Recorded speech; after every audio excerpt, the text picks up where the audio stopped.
This is how you create a link whitelist in Automod in Discord.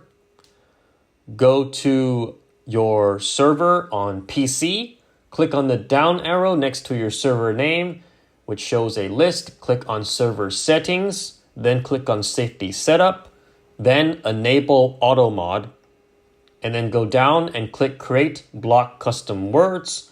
Give your rule a name. For choose your words box, leave it blank. Below that is use Regex patterns for advanced matching. Use the same Regex as mine, which is in the video description. And below that is allow words and phrases. This is where you put your whitelisted links. It follows a special format, which is wildcard, link, and another wildcard. And each whitelisted link is separated by a comma and space. And below that is choose a response. This is how you respond to text that have links that are not in the whitelist. I chose block message and send alert to a channel, in my case, mod log channel. And that's it. That's how you create a link whitelist in Automod in Discord. Thanks for watching.